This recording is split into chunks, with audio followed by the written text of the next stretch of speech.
Hello everyone, welcome to a new video. Today I'm doing a part 2 to fun facts behind my cosplays. So like I said in the previous fun facts behind my cosplays video, this all comes from an Instagram ask game where you post on your story asking for people to reply with one of your cosplays, and then you basically tell them a fun fact about that cosplay. So this trend actually came back in mid-August this year. So I have a bunch of new facts that I have like pulled out of the depths of my memories, and I thought it'd be fun to put them in a video. Yeah, that's what we're gonna do today. Let's get into it. I gotta get out of the way to put the photos next to me. Okay, hi. So the first one we're gonna talk about is Fallon Default Fallon, which I'm very happy that like somebody submitted this one because it's my favorite cosplay right now. I love it. Fun fact is that I used to think her design was like not that great. Like I thought the hat looked dumb and that there wasn't like a whole lot going on, but it's really grown on me and now I think it's the cutest thing ever, especially the hat. The hat is so flippin' cute. Character development. I used to not like her design and now I love it. So yes. The other fun fact, and if you have seen my Fallon walkthrough video, you will know this, but I got boots for her off of Poshmark and went to paint them so that the brown of the belt would match the brown of the boots. The boots actually happened to be the exact same color as the leather paint that I bought. So I did paint them, but it ended up not being like at all necessary. It was such a futile thing, but I wanted to make sure that like the shade was absolutely correct. And I thought, you know, I've come this far, I might as well just paint the boots. So I did that. Kind of a redundant thing to do, but it'd be like that sometimes. Dipper, this is a throwback cosplay, which I love it when people name throwback cosplays. I love Dipper, so this is awesome. So the shirt is made out of a really non-stretch material. Like it's a t-shirt. It should be made out of a stretch material, but I was trying to do this cosplay using stuff in the discount bin at Fabricland back in the day. So the vest is made out of like a discounted fabric and the t-shirt is made out of a discounted fabric. And it is the perfect color, which we love to see it, but it does not stretch. So I had to like really work on getting it on every time. Like, cause like a normal t-shirt you can just easily take on and off, but this one was tight. She was tight. It was an effort, but we got there. And then the other thing is that the shoes that I used for him were like really old runners and they had like holes in the toe and mud stains and everything. But for some reason I was just like really insistent on not buying new shoes for Dipper, which like fair enough. So if you look really closely at the photos, you can see that they are not in the best condition, but like, then again, like it's Dipper. So like he also does not really care about the state of his shoes. So it's kind of canon.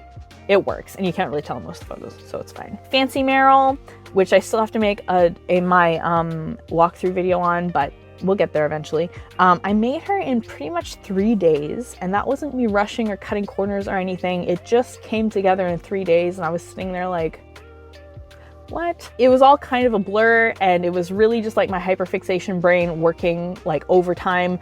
When you're in the grips of hyperfixation, crazy things happen, and that's one of those crazy things. For Charlie, not a cosplay that I do anymore, but is very much a nice memory. I went through 3 different wigs for her because I was so picky about her hair. Charlie was like my main comfort character. I really related to her and was really like perfectionist about it. So I tried 3 different wigs for her.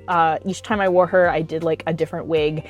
And I think I was ultimately happy with like the last one I went with, which was this lace front. But yeah, I was really picky about the wig. XJ9 or Jenny from My Life as a Teenage Robot. So the fun lore about this cosplay is that the wig, the blue wig and the white bodysuit were actually meant for Sweet Mayhem from Lego Movie 2. I love the Lego movies. They're so good. And the second one is especially underrated. And I really like Sweet Mayhem. She is so good. And so I was like, that was like my hyperfixation back in like 2018 or whenever it came out.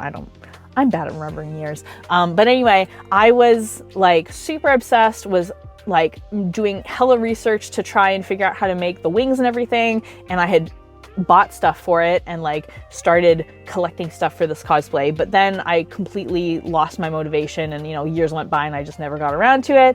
But all these years later, I decided to finally cosplay Jenny, which was my dream cosplay for a long time. And I ended up using that wig and bodysuit for her. Okay, Daphne. So my Daphne cosplay, there's like a hole in it, but it's hidden by one of the darts because in the chest there's 2 darts. And what had happened was I had like accidentally cut a hole. I can't remember. It was like 10 years ago that I made this cosplay, so I don't really remember the details, but I did accidentally like cut a hole in the dress, panicked, freaked out, was really upset, and then figured out that I could like fold the hole like into the dart, one of the darts, to conceal it, and it worked out really well. And the dress looks great. I've worn it many different times and had a great time, so like it all worked out. So moral of the story is you can usually fix these things. Like, it's not necessarily the end of the world if you cut a hole in your cosplay. Don't obviously go cutting holes in your cosplays, but if you accidentally do something like that, you can usually fix it pretty easily. Elastigirl. So I've made this cosplay twice. So the first time was for 2014, and I did enter it into a contest, which is so unfortunate because it was not contest ready by any means. That was not a contest level cosplay, unfortunately. And it like needed many different upgrades. But then when Incredibles 2 came out all these years later, I did cosplay her again, made everything much nicer, and felt much better about that cosplay. And it was really fun getting to like revisit that cosplay. It's one of my favorites of all time. I really wish I could still wear it. Maybe someday I can like cosplay her again, because I really like doing that version of Elastigirl. My Maka cosplay. So this one is really sentimental. The Scythe was made by my grandpa back when I was in high school. He is a very famous sculptor, so I was really lucky to like have somebody in my family who can do that stuff. So he made the Scythe.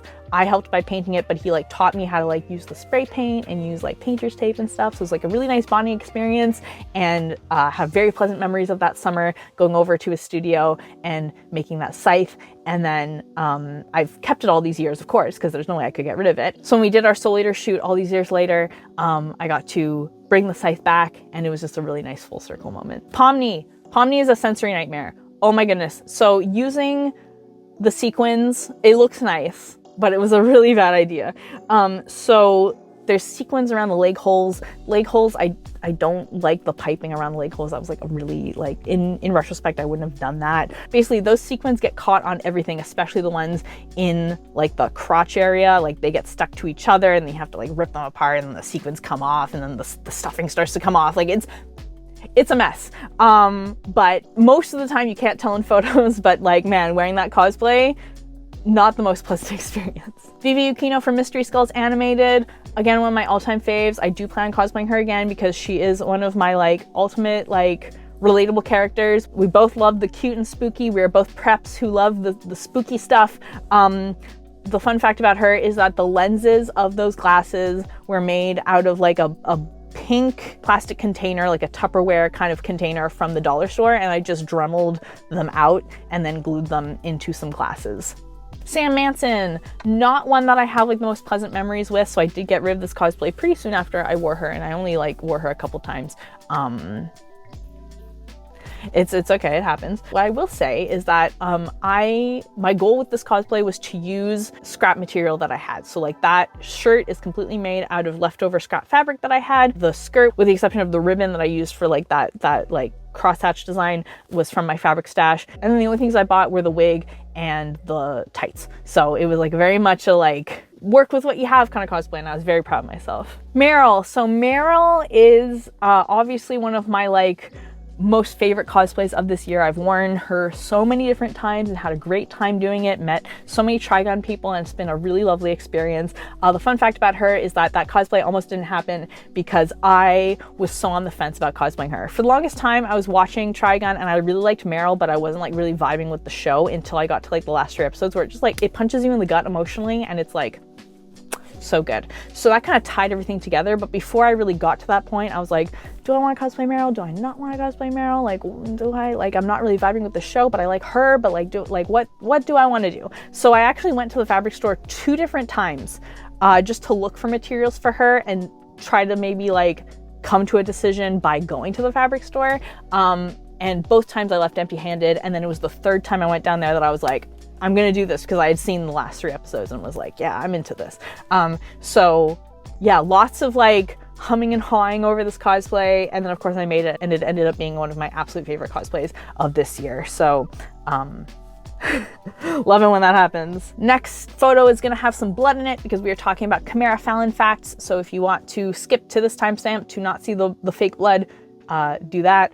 But anyway, Chima Fallon was very fun. I did this cosplay like within like a week or two of that episode coming out, and I was like, it was like, we were in full hyperfixation mode. It was crazy. You do crazy things when you're in full hyperfixation mode. And for me, that was spirit gumming feathers to my body. And that is what we did. The fun fact about this, people ask me like, what was more difficult? Was it putting the feathers on or taking them off? Okay, so like taking them off was not like the biggest deal because you could kind of just pull them off. I still have to figure out how to like wash the feathers so I can use them again. But they're hanging out in a bag so I can use them for another project. I didn't want to like waste them or anything. But definitely putting them on was more difficult because I first had to like paint myself white so that if there were any like chunks of skin between the feathers, it would all like blend together. So I like had to paint myself and then had to spirit gum like each feather individually onto my person, and that took a very long time. It was fun. It was fun. I enjoyed it, but it was definitely like a process. But then I couldn't find my spirit gum remover anywhere. So once I was done, I was like, okay, I'll just pull them all off and then have a shower and that should be fine. No, spirit gum does not come off in the shower, like not the first time anyway. So I was like scrubbing myself and trying to get the spirit gum off and it was not working. So my skin was just covered with like leftover spirit gum for like at least a week afterwards. Over time, it started to like, you know, dissolve and come off. But like at the time it was like really bad, and I actually had to work the next day, so I had to make sure that I was wearing like a turtleneck. I literally like wore a turtleneck to work so that you wouldn't see the weird like scabby looking skin. It wasn't like actually scabby, it was just, it looked scabby because of the spirit gum. But yes, it was a whole process. Do I regret it? No. It was very fun, but yeah, that was the process. And those are some fun facts behind my cosplays. I hope you enjoyed. This was a fun little like hangout video. I enjoyed this. I'm not feeling the best these days. Like it's been really hard to just do basic things, and I'm kind of just scraping by in every aspect of my life. But this was fun. So thank you so much for hanging out with me today. I really appreciate it. I hope you enjoyed this nice little chill video that brought you some laughs, brought you some smiles, you know, all that good stuff. And yeah, I'll see you guys all next time. Until then, Panda Faces, please be sure to take care. Bye.